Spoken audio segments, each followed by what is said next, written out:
braising technique produces dishes with great complexity and flavor concentration not possible with other cooking methods. While suitable for most meats, it is an excellent way to prepare less tender cuts.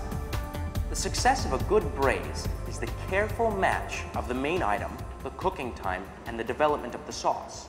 This perfect balance results in a tender cut of meat with an even glaze on the outside and the infused flavor of the sauce on the inside. In this process, the meat is first seared. It is then slowly simmered in a liquid to make it tender.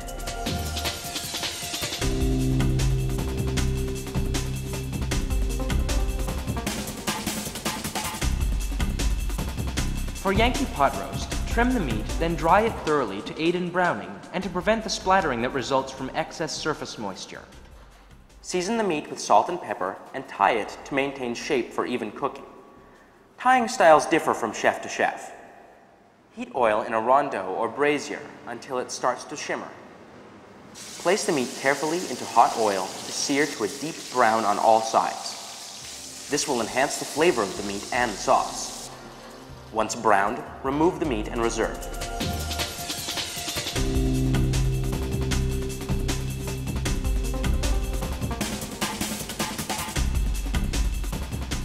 Now add the aromatics to the pan. We're using onions, and cook, stirring from time to time until golden brown. Add the tomato puree and cook until it turns a deeper color and gives off a sweet aroma, a technique known to chefs as pinçage. Besides color and flavor, the tomato adds some acid which helps tenderize the meat. Use a small amount of red wine to release the fond from the bottom of the pot. Reduce the wine by half to concentrate the flavors. Return the meat to the pan along with any juices it may have released.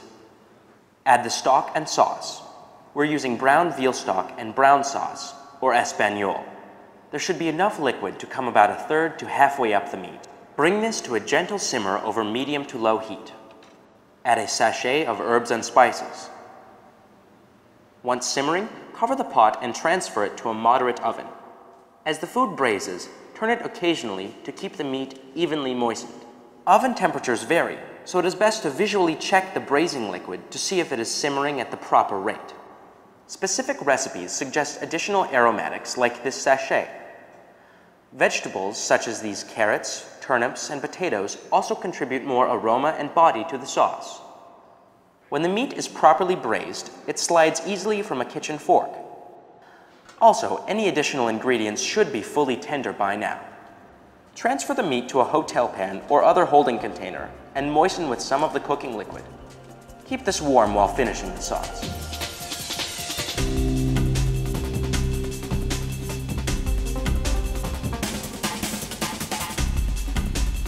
Continue to simmer the braising liquid until it has a good flavor and consistency.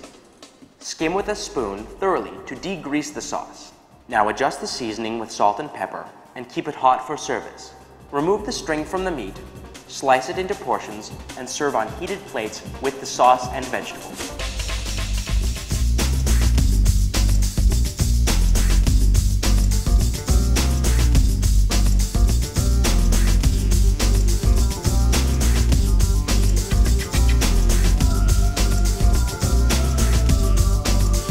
Braising is my favorite cooking technique. That's because it produces the most flavorful meat, fish, chicken, or vegetable. The difference between braising and stewing. Braising is where we take larger pieces of meat, for example, and stewing is where we take cut up pieces of meat. There's no such thing as perfection, but if we talk about a perfect braise, I think it is when you would pull the meat out and the sauce actually would be at the perfect reduced amount. Sometimes people pull the top off of a braise at the end and let it reduce even more, so ultimately when that meat comes out, that sauce is ready and it's a perfect match of sauce and meat. With the braise, it's two elements, 50%, 50% on the plate. It's not where if you did a sauteed item and a sauce, one maybe overpowers the other. It's a real definite balance between the two. For me, I'll take a braised short rib, that fork tender piece of meat in that sauce that's been in the oven for 2 hours over a grilled steak or a grilled filet mignon any day. And I don't know why, but it's just so flavorful. A braise is a long simmering cooking technique, dry and moist because we sear it in the beginning, we finish it in the stock at the end. It needs to be fork tender. The sauce needs to be really reduced. It should have all the flavor of the meat and all the flavoring ingredients that you add to it at the end. And the end result should be something that's a fork tender meat or fish or vegetable with this beautiful reduced sauce at the end. And when you think about it, what's changed, which is so wonderful, we eat lighter today. If we use a really flavorful stock, there's no reason to thicken it more. It's thickening in the oven itself. And I think that's the great part, and I think that's where it's more contemporary, where we use fresh herbs now and flavorings, acidity, fruits, dry ingredients at the end to flavor it. And it doesn't have to be so heavy. The right equipment and ingredients does make a difference. The new pots that are iron steel alloys, they conduct heat really, really well. And in a nice oven, you do a braise in an oven, you can do it on a flat top or a stove, but it's better in the oven because it's more controlled atmosphere, it's more even cooking. The rondeau, it really should be wider, more wide than high. That's where you get the reduction, that's where you get the flavor reduction of the sauce, and the meat becomes tender. I think the best pot scenario is to use a braisier or rondeau. Tongs are beneficial. You need a cutting board, of course, for the dry meat to season it in the beginning. You need tasting spoons to taste the sauce throughout. A rack, you need a rack and a sheet tray for the meat after it's done. I think the product, of course, has to be fresh. A short rib, you would need the short rib to have nice marbling in it because you want that fat. That fat's going to flavor it, that fat's going to tenderize the meat, and that's what, in the end result, is going to be fork tender. In a piece of fish, because we can braise a piece of fish, it needs to be firm. It wouldn't be a thin piece of fish. We would do a hardier piece of meat, fish if we braised it. Leeks, of course, root vegetables, vegetables with more texture, we would braise. Tender vegetables, haricots verts, for example, it wouldn't be practical to braise.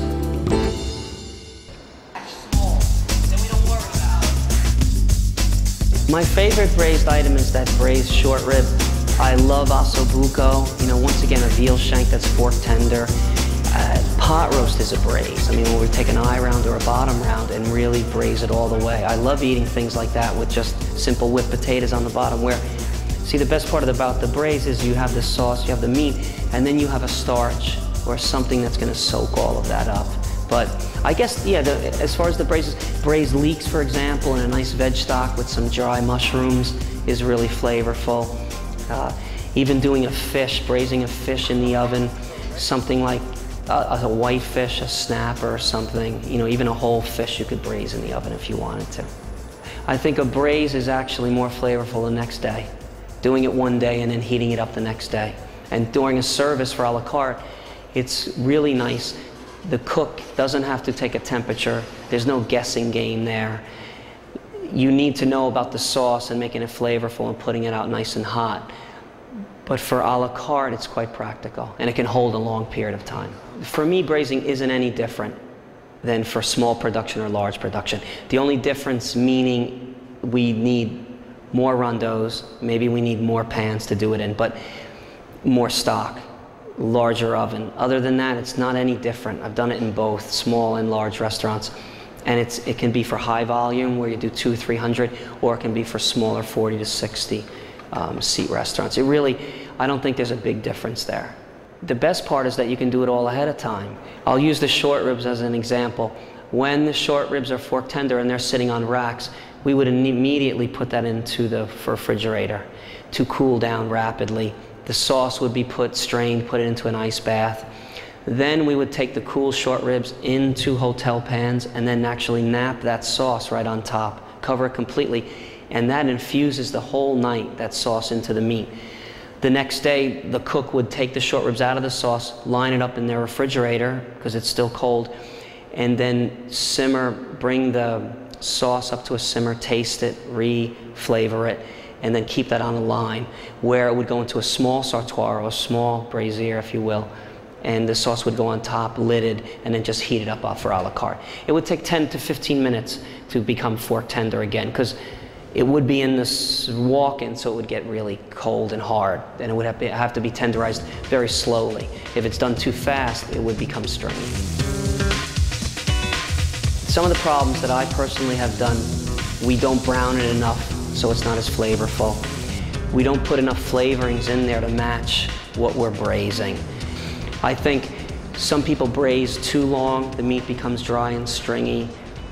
Not enough liquid ends up burning on the bottom. Too much liquid, where you have to reduce so much at the end that that sauce doesn't really reflect that fork tender piece of meat that we just braised. And then burning in the beginning, too much caramelization. Those are some of the pitfalls, some of the mistakes we make.